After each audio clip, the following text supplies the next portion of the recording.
अस्सलाम वालेकुम मोअज़्ज़ज़ ख़वातीन व हज़रात, मैं हूं अली मुमताज़ और आप देख रहे हैं मेरा ऑफिशियल यूट्यूब चैनल। इस वीडियो लॉग में मैं आपको बताने जा रहा हूं कि ऐसा पाकिस्तान में अब होने जा रहा है कि जो पहले कभी नहीं हुआ था, जिसका हमने कभी पहले सोचा ना था, हमारे वहम गुमान में नहीं था कि हमारे अपने मुल्क में भी ऐसा मुमकिन हो पाएगा। हमारा मुल्क जो है वो क्या तरक्की की इन बुलंदियों को छू लेगा कि ये सब भी अब आपके अपने वतन पाकिस्तान में होने लगेगा।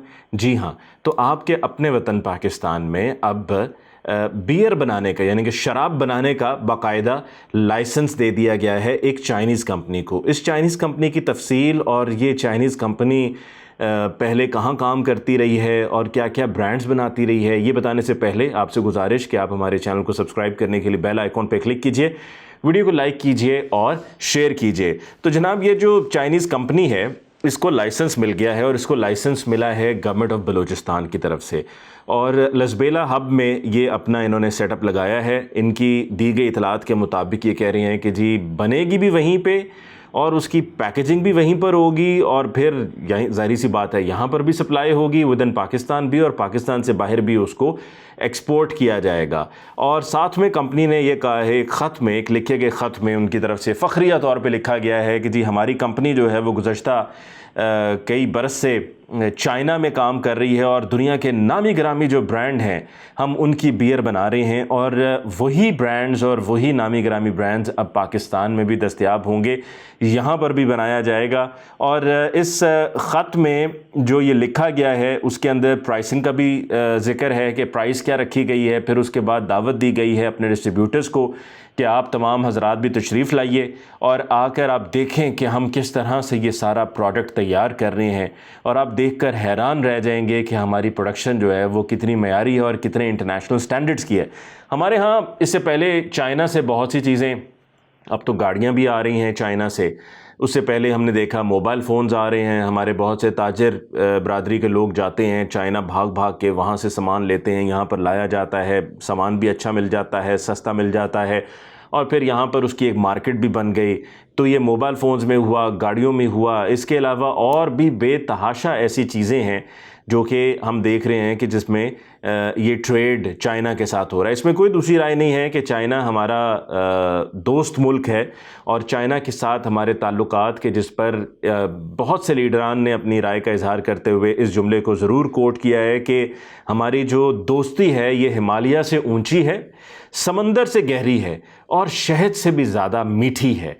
तो जहाँ पर शहद की बात होती है तो वहाँ पर यकीनन ये जो सब होने जा रहा है, वो अली अमीन गंडापुर वाला वाक़या मुझे याद आ गया जो सन 2016 में हुआ था, जब इमरान खान साहब ने कहा था कि इस्लामाबाद का लॉकडाउन हो रहा है। तो उस लॉकडाउन के दौरान बनी गाला के पिछले रस्तों से अली अमीन गंडापुर साहब बनी गाला पहुंचने की कोशिश कर रहे थे कि रास्ते में पुलिस ने कार्रवाई की और उनकी गाड़ी को पकड़ा, और उनकी गाड़ी को पकड़ के इनको भी हिरासत में लिया गया और पूछा गया कि ये आपकी गाड़ी में सब क्या है जो आप लेकर जा रहे हैं।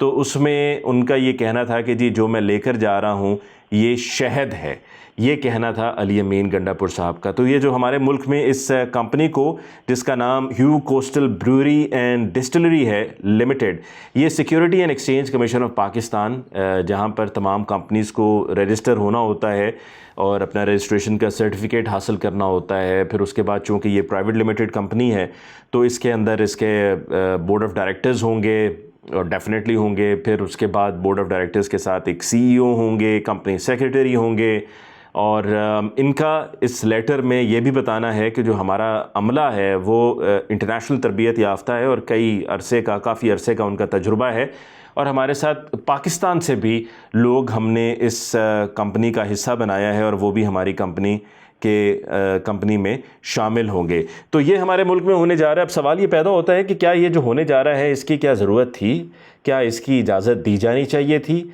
क्या ये सब ज़रूरी था, इसके बगैर गुजारा नहीं था, मुमकिन नहीं था। ठीक है, हम चाहते हैं कि फ़ॉरेन इन्वेस्टमेंट पाकिस्तान में हो, और हम ये भी चाहते हैं कि पाकिस्तान में जॉब्स भी क्रिएट हों, क्योंकि जब इन्वेस्टमेंट होगी तो ज़ाहिर सी बात है जॉब्स भी क्रिएट हो रही होंगी।